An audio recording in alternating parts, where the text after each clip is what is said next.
Hi, everybody. Welcome to this session on Life on Circuit. I'm Patrick Ryan, and I'm one of the joint heads of online learning.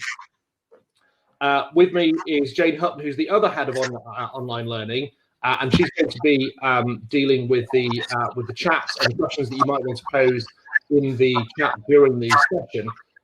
If you look at the right-hand side of your screen, you'll see the chat function there. If you click on session, if it's not already highlighted, then you'll be able to pose questions to the panelist, and we'll try and get as many of your questions to the panelist as we can during the next 45, 50 minutes.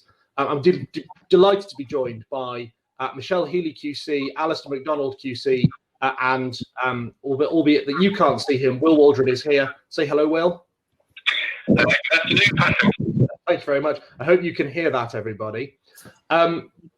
This is a session on circuit life, and before I ask the panelists to introduce themselves, it might just be worth saying a word about the circuits before we get started.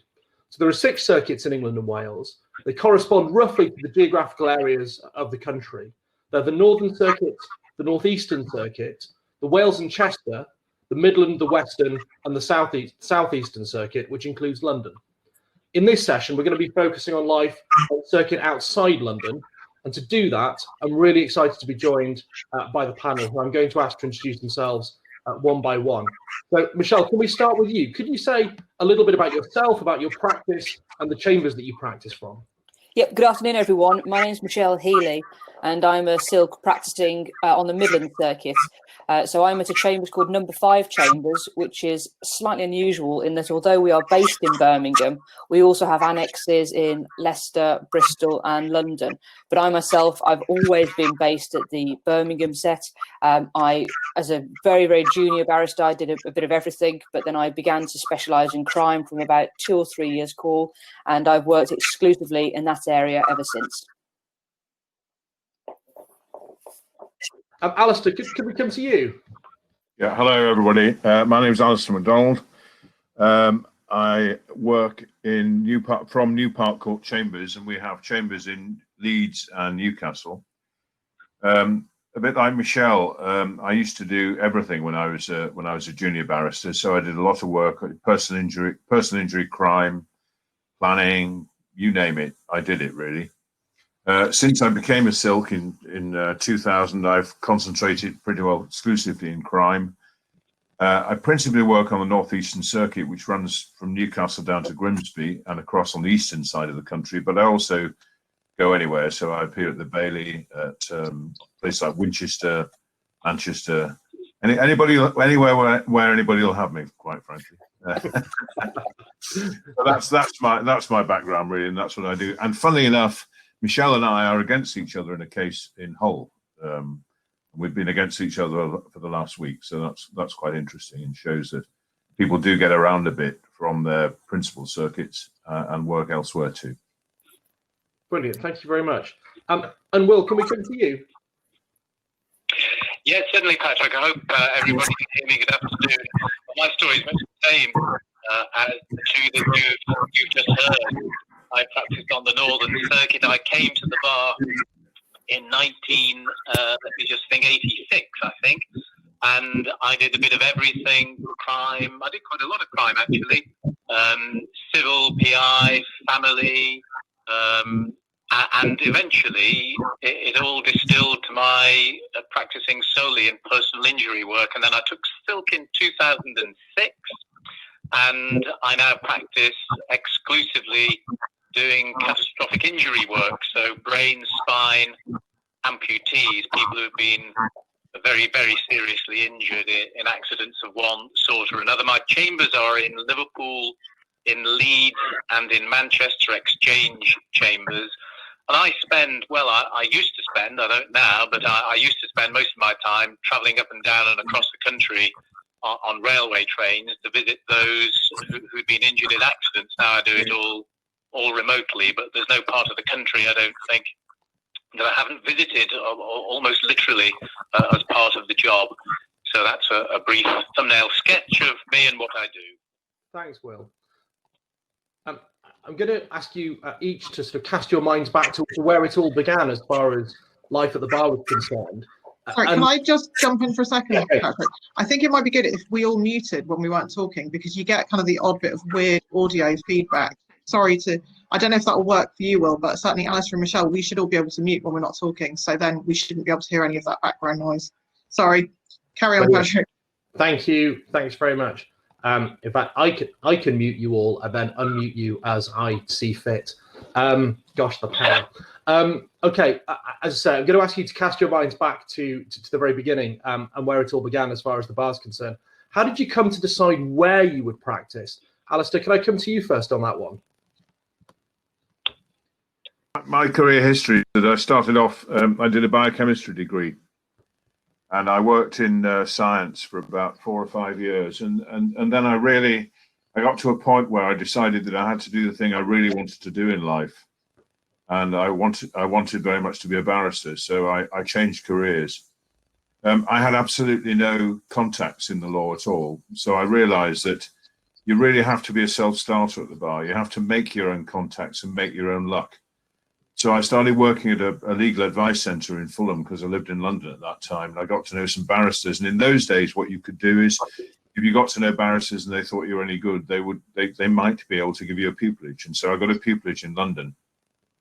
Then I was all set to stay there, and I went to one of the Gray's Inn events at Cumberland Lodge, which is a sort of social event in the summer, and I met Gilbert Gray QC, who is the head of the chambers I'm now in. He's now dead, but he was the head of those chambers. He invited me up to the northeast, to Leeds, and I was offered a place in those chambers. Because they didn't know me, I had to do a third 6 months, so that's what I did.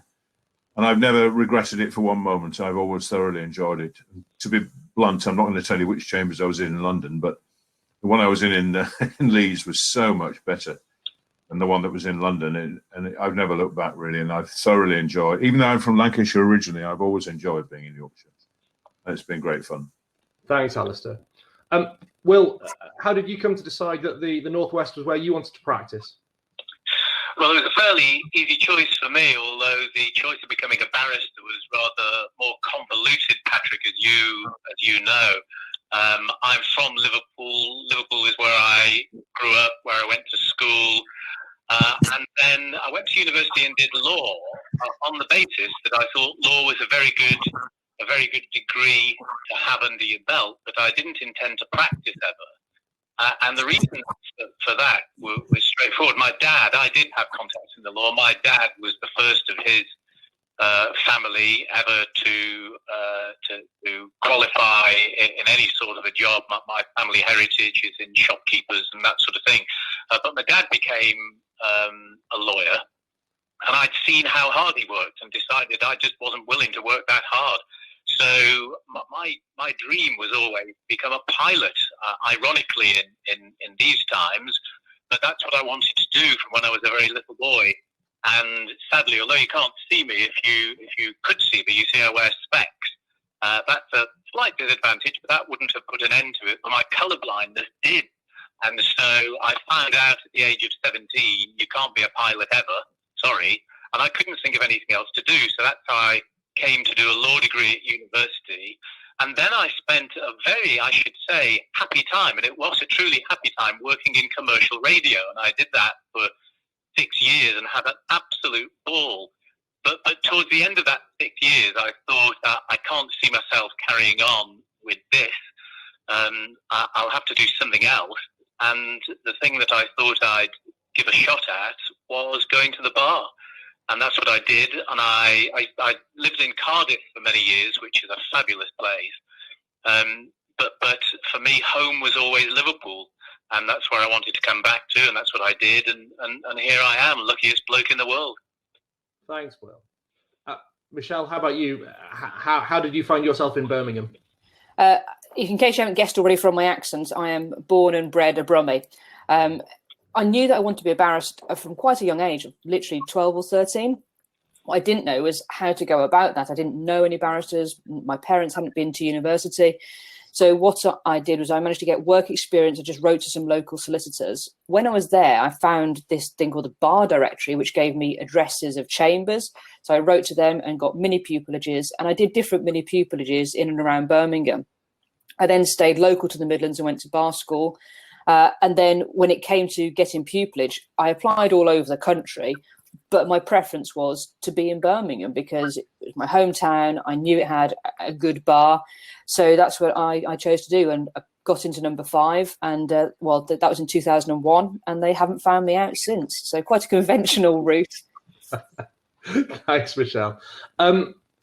One of the reasons we're delighted that the 3 of you are here today is because all of you have and are really heavily involved with the circuit's work with pupils and new practitioners, both in terms of continuing education and particularly advocacy training. So I wonder if we could spend a few minutes talking about pupils on circuit and how that plays out. I'm wondering, in an average year, how many pupils are recruited on your circuit? Michelle, obviously, you're at the Midlands, Alistair in the Northeast, Will on the Northern Circuit. And what do the circuits provide for pupils and junior practitioners? Will, can I start with you on that one? Yes, certainly. Okay, so the Northern Circuit has 22 chambers in all, spread largely in Liverpool and Manchester, but there are chambers in Preston as well.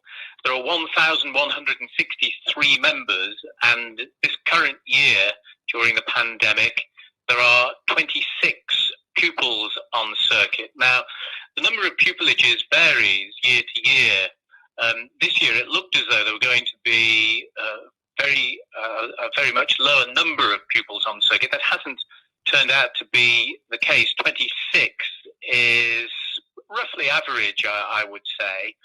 Although last year, there were very nearly 40 pupils on circuit, which was a staggering number. It was an unusual year. So the numbers usually range from at the low end 20 to the top end of the stay, round about 40. On circuit, pupils, I believe, have an extremely good life, not only quality of life. I'm very keen on stressing to young people who want to come to the bar and sometimes are fixated on London and believe that London is the centre of the legal world. I think all 3 of us on circuit would say, well, London's a great place, but don't forget the circuit. We are equally matched to London in very many ways, but we've got fabulous quality of life. And I think that's true in the Midlands. I think it's certainly true over in the Northeast, and it's absolutely true in the North, on the Northern Circuit. So pupils have a very collegiate experience, I think, on the Northern Circuit. We still run a lot of bar messes, not as many as back in the day when I came, when there would be 1 a week during term, well, 2 a week actually, 1 in Manchester, 1 in Liverpool, and the occasional 1 in Preston and Carlisle. But we still run bar messes, and they're quite integral because the pupils on circuit tend to get to know each other extremely well and can call for backup, as it were, and support, and they gain friendships through that room. Then, of course, each chambers has good systems for the educating of their pupils.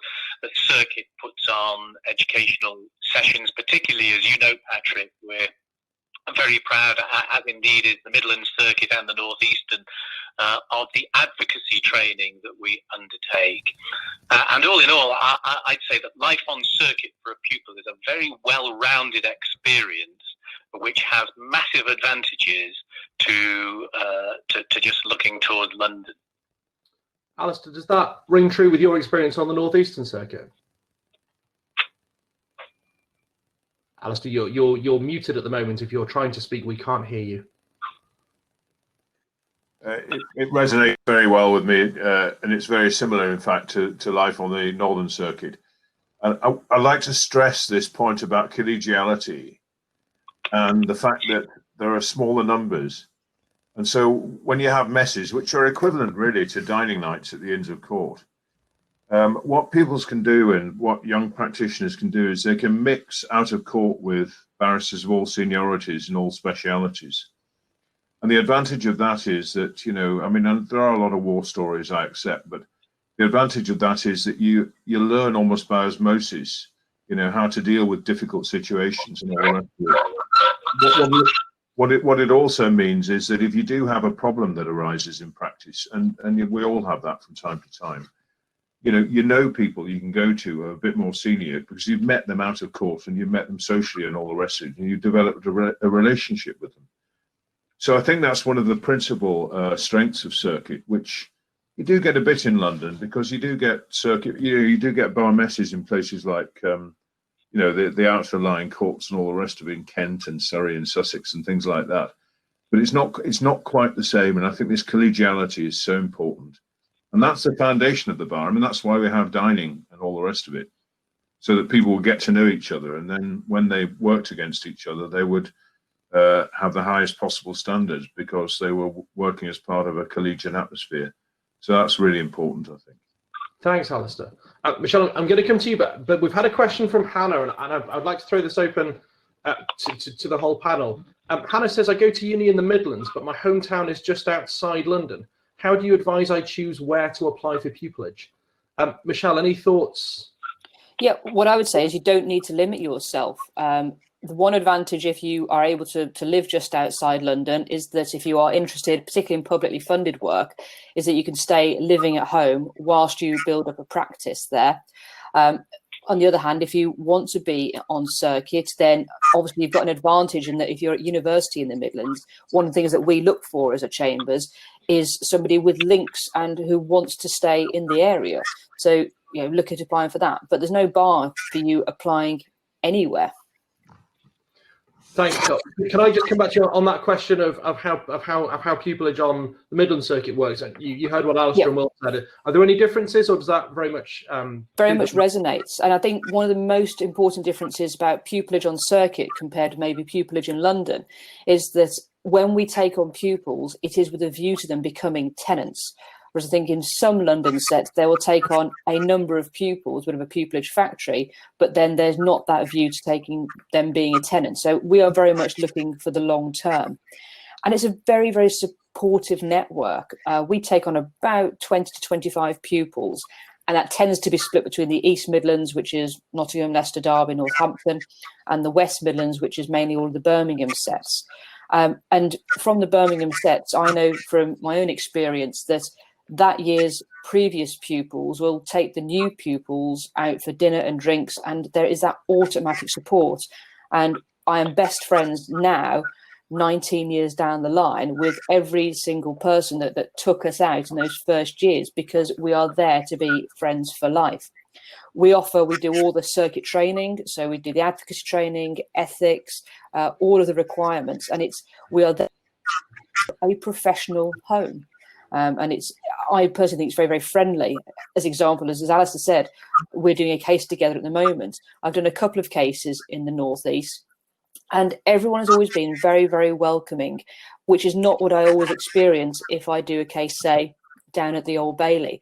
And I think it's because everyone knows each other. You can gain a reputation or lose a reputation very, very quickly. So circuit life is friendly and supportive. The best two words I can use to describe it. Thanks, Michelle. Sorry, I disappeared because somebody's just started using power tools in the garden next door to mine, so I had to close the window in a hurry. This is it's like no other open day you've ever been to. This one, isn't it? It's extraordinary. But thank you for that. And I'm also really conscious that everyone's mentioned to some extent their experiences of travel. How does traveling around the circuit work? Do you pay for your own travel? What happens if you need to stay overnight? Alistair and Will, you both mentioned travel recently and early on in your practice. Alistair, how does it work? How does travel around circuit work, and how does overnight stay work? Yeah, well, you've got to remember that every pupil receives a pupillage award, and the minimum award at the moment is 16,322. I accept that's not going to. That's a relatively modest sum, but at least it's something that helps you to defray your expenses. In general, the position is that Chambers will assist pupils. The last thing we want to do is to put people off by their inability to live the life of a barrister in the true sense. So if the pupil supervisor is staying overnight, won't always be the case, but the pupil will be given help. Maybe not to stay in exactly the same place, but to to stay somewhere reasonable within the vicinity of where you're doing the case. Because what we're trying to do is to make sure that the pupil fully engages with the case, with the job, with the career as a barrister. And so it's very important that they join their pupil supervisor in everything that they do. So I wouldn't worry about that sort of thing, and if you do have particular problems, which are genuine problems, then Chambers is there to help you. And there are also on circuit various the circuit itself has money which can be used to help people and all the rest of it. So I wouldn't worry about that side of things at all. I think it's right to say that one of the things that's happened in the course of the pandemic is that the circuits have set up various funds to help those barristers whose practice has been impacted.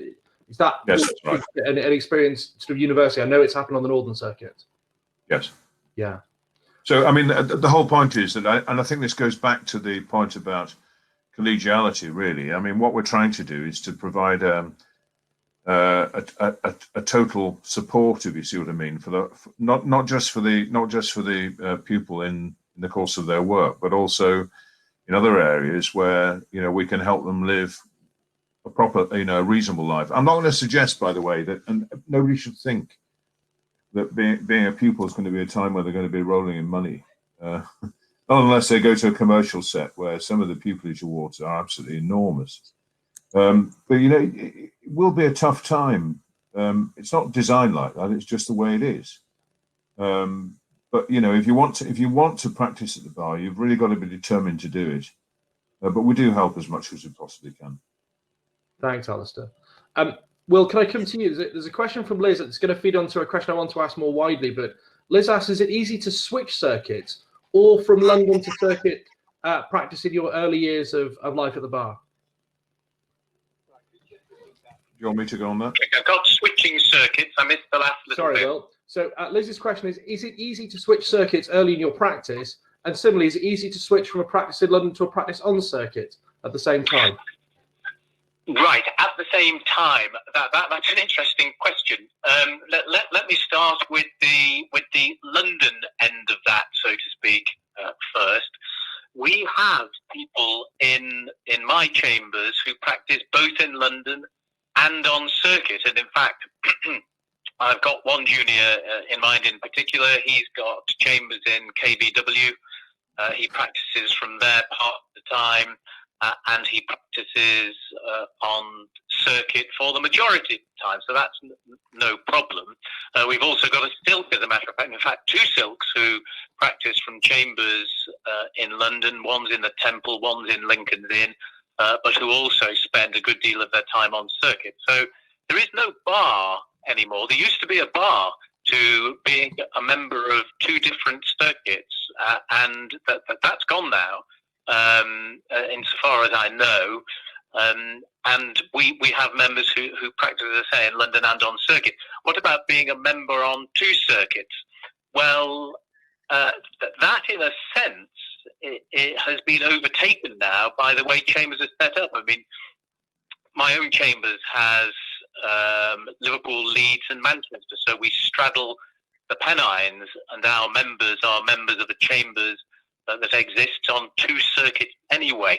The practical problem is often the one that was identified before, actually. When we're looking at pupils, I can tell you now that on the Northern Circuit, every chambers of which I know has a look to see whether the person applying, it looks as though they are genuinely committed to circuit life, because occasionally you have people who really want to get to London, and their purpose is to get a pupillage anywhere they can and then go off to London. And that's happened in my chambers a couple of times, and we have reasonably significant pupillage awards in my chambers, and we want to have people who want to stay.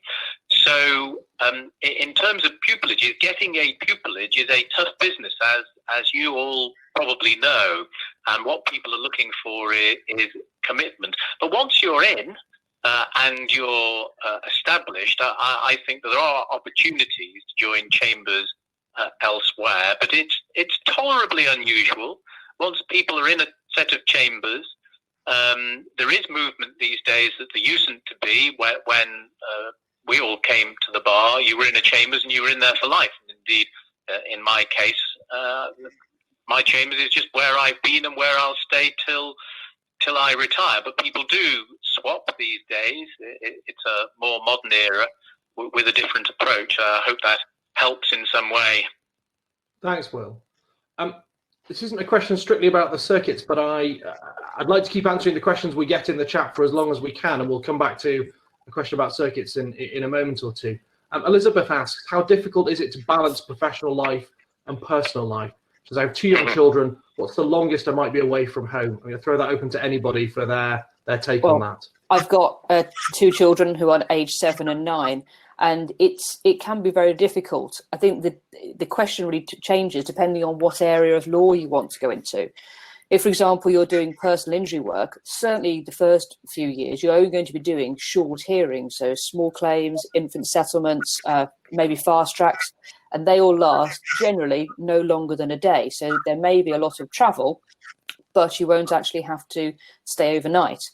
In crime, that depends. As you get more senior, sometimes you have to go to far-flung cases to cover mentions, but that tends to be, again, a day trip.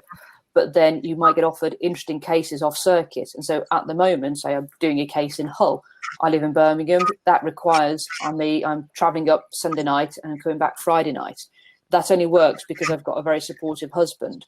You must look at your own personal circumstances and the area of law, because it is not easy, being completely honest with you. Thanks, Michelle. Does anyone want to add to that? No, I mean, I echo everything Michelle said. I mean, I think, frankly, whether you have a family or, young children or not, you've got to be prepared, I'm afraid, at the bar sometimes for things like holidays to go by the board, for, dinner dates and all the rest of when we used to have things like that. Whether they'll come back or not, I don't know. But, you've got to be prepared to do the work, because you've got to stand up on your own 2 feet the next day in the court, and you simply can't say, well, I'm terribly sorry, my lord, but I was out to dinner last night and I never got really a chance to prepare this case.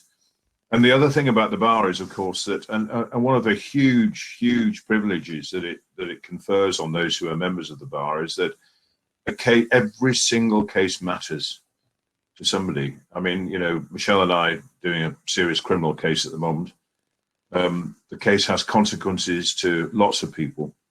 And personal injury work, the stuff that Will does, how important is it to get proper settlements for people who've been very, very badly affected by accidents and things which were not their fault, things like that. I mean, so the point I'm trying to get at is there are times inevitably when you have to put your own requirements second. Just that sort of job. And you've got to come into the profession with that in mind. But I wouldn't say it should put anybody off who's got a burning desire to be a barrister. You can find ways around this, as Michelle, I'm sure, will agree. There are ways of dealing with this, but you've got to be prepared to make quite a lot of sacrifices if you want to be a barrister. Thanks, Alistair. Will, is there anything you want to add? Yeah. Yeah, I wouldn't mind just adding to that very slightly. I think I would echo the comments that have been made by Alistair and Michelle, and certainly when I was a young man at the bar, I used to work very, very long hours and go away quite a lot.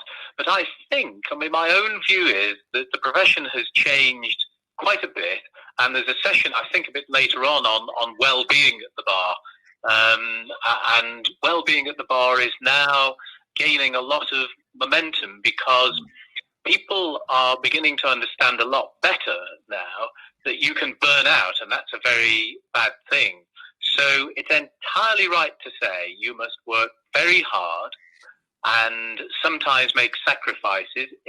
Alistair hit the nail right on the head there.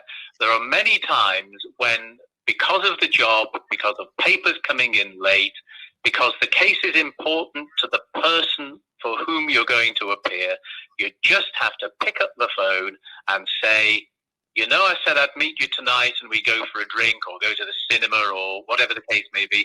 I can't do it. And I've done that on countless occasions.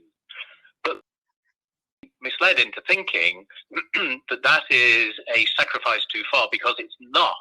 Because what I would say about this job is it gives a sense of personal satisfaction that I think would be very, very difficult to beat anywhere.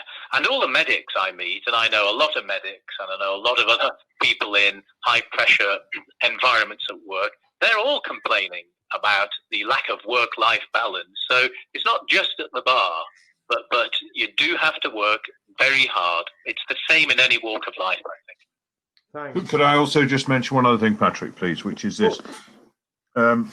Never forget that we are all we're not all self-employed, because obviously it's a very, very thriving employed bar. But I'm talking about, practice on circuit where you're, say, a criminal practitioner or whatever. Never forget that if you are self-employed and self-employed bar, you don't have to take the case on. You can say no. And I think solicitors are increasingly aware, as Will says, of the need for people who are working hard not to burn themselves out, and they will understand if you say no, you can't do a case. So that's the other advantage of the bar. You are your own master or mistress. I mean, you can decide whether you're going to do a case or not within the appropriate ethical rules. So you do have quite a lot of flexibility. The problem is we're all rather driven. And we all want to do these cases, and it's really tough to say no.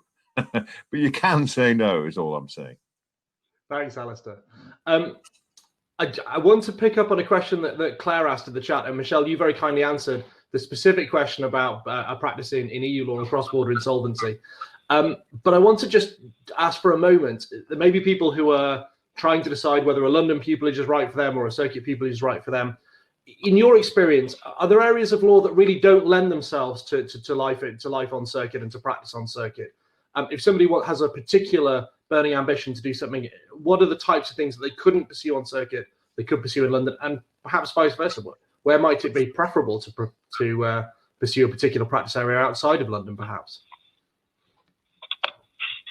I'm happy to throw that over to anybody if anyone's got a view on that. Well, if it's esoteric sort of practice, Patrick, then you are better off in London. So what do I mean by esoteric? If you want to practice in admiralty law, then you're going to struggle to do that on the Northern Circuit, I'm afraid, because although there was a time when admiralty law thrived on the Northern Circuit, but it thrived at a time when Liverpool was a massive port. It's still a big port, but it's all containers these days, and you don't get many ships. So if you want to work in that sort of field, I know someone who worked in London and they did a lot of aviation cases. Now, if you want to do that sort of work, there are niche chambers and you really do have to go to London. But if it's a general practice in which you want to find yourself, then my view is it's very strongly my view that the circuits are the place to be. Thanks, Will. I think you should never lose sight of the fact either that you can be a self-starter at this job. But by which I mean, I 100% agree with Will about this. You shouldn't join a general common law set if you want to do something, like maritime law, for example. It would just be a bit stupid. But if you had a particular interest in, say, environmental law, for the sake of argument, there's no reason why you couldn't go to the environmental law, the meetings and conferences and things of that sort. Put it about that you're interested in doing environmental law. You may get small, together with the other work, the ordinary general work that you're doing. Put it about that you want to do that work. And it's possible to get work like that because once you've done a few cases, people think you're an expert in that particular area. Do you follow me? And the whole point about the bar is that you have to, in a way, become an expert on individual areas of evidence in order to master the cases you're doing. 1 minute you might be doing a case. Well, Will will be doing cases all the time which involve very heavy medical aspects, where you have to be on top of all that. But when you're in general practice like Michelle and I are doing crime and all the rest of it, you've got to be on the top of your game about I don't know, it might be a kidney injury. It might be brain damage, it might be science, all sorts of different areas. So you do have to assimilate all these different specialist areas.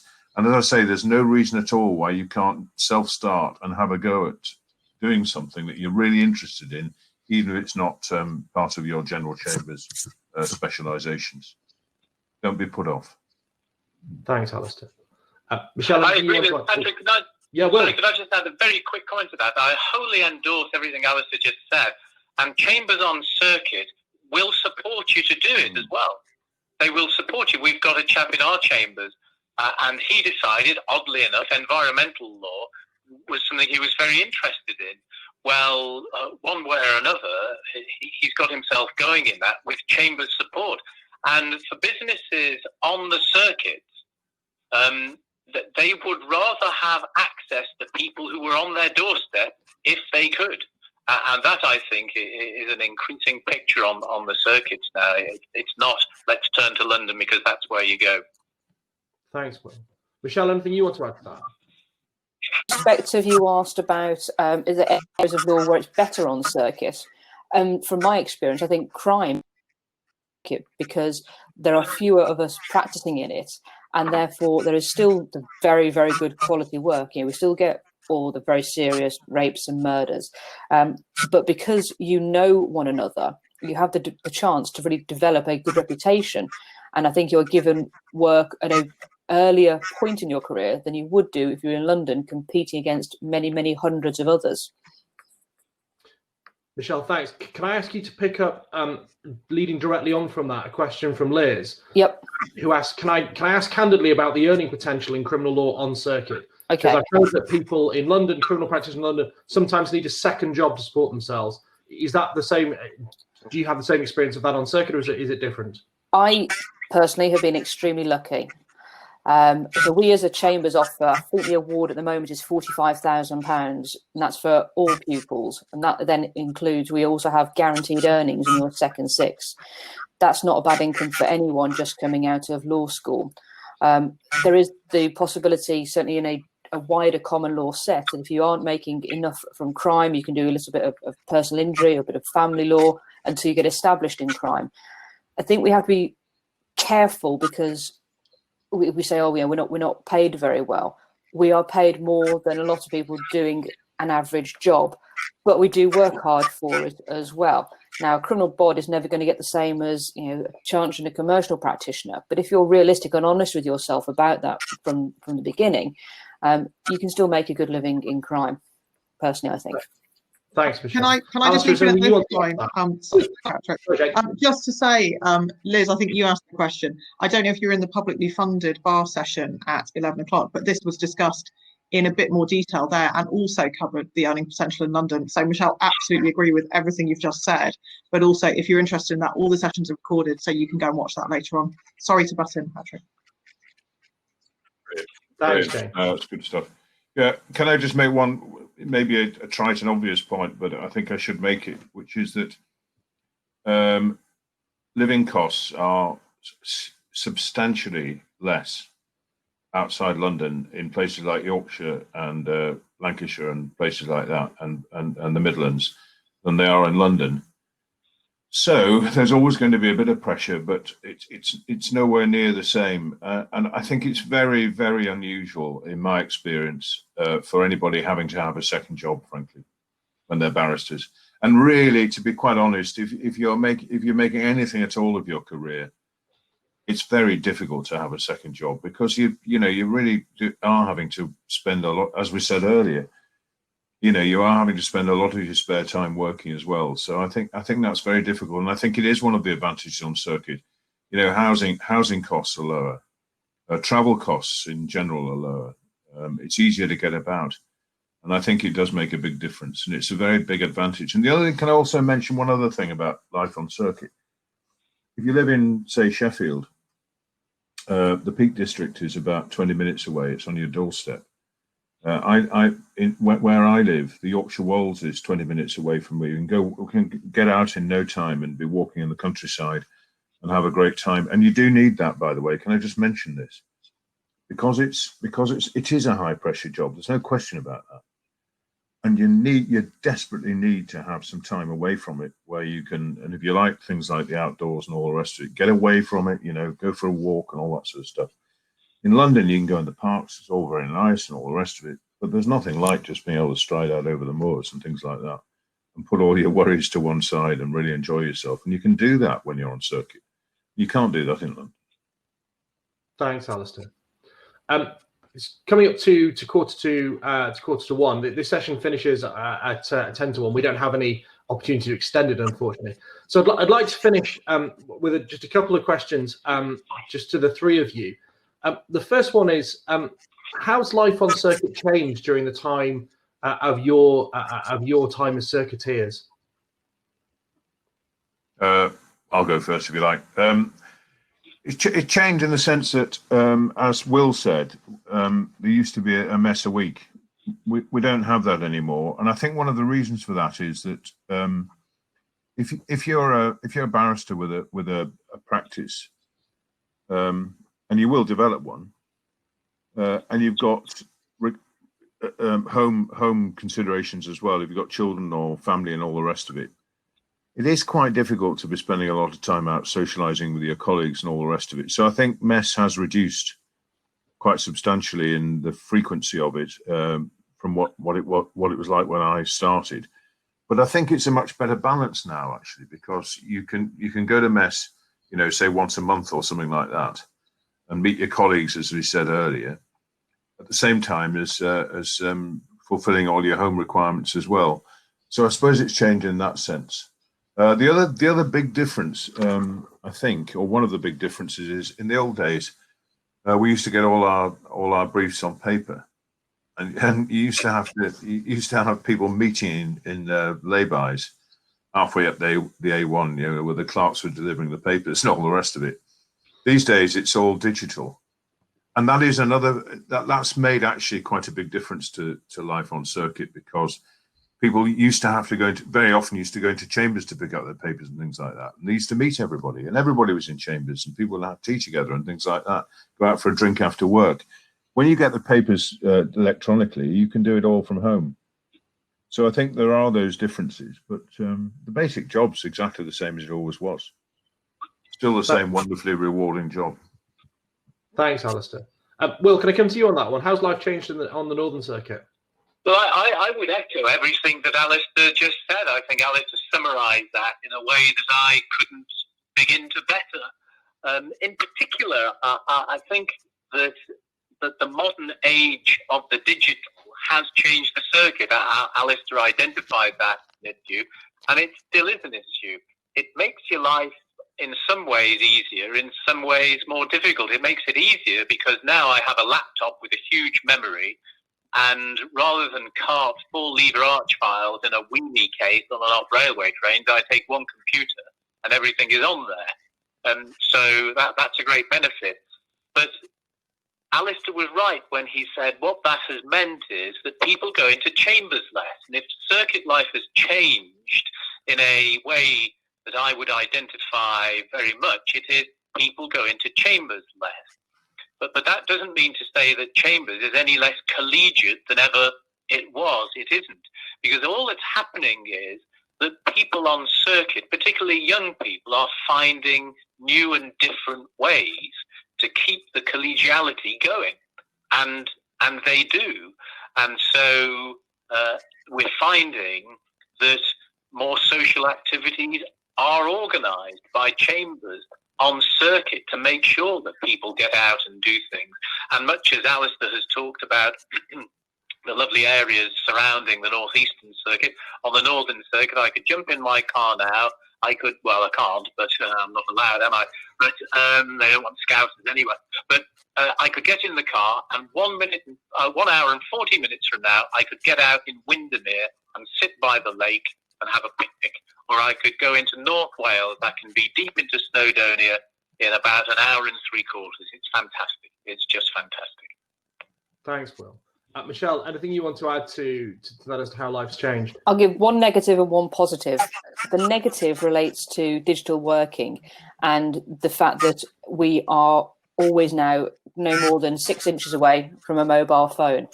And that means that you are always expected, I think, to have that pressure to respond to emails and to be contactable. And that's quite mentally draining. But on a positive, as a bar, I think we are far more diverse than we were when I started. There are far more women coming into areas of criminal law that are traditionally quite male, far more Black, Asian, ethnic minority participants, people that are openly gay, bisexual, pansexual, and a lot more comfortable being. I think that is a reflection of society, that we have changed and adapted. And for me, we are much more representative now of society than we were perhaps previously. Thanks, Michelle. Final question in the last couple of minutes. What do you value most about life on circuit? Michelle, I'll start with you and work backwards through everybody. I know we're running out of time, so friendship. Thank you. Alistair. Collegiality. Will? Friendship and support, no question. Thank you all very much. We really appreciate your time. Thanks to the people who asked questions, and we hope that those of you who are watching, this was a useful session about life on circuit. Thank you to Michelle and to Alistair and to Will. Apologies for any technical issues that you experienced, but hopefully we brought you enough of what they were saying to make this an interesting session. Thank you to Jane as well for being here to field the questions as well.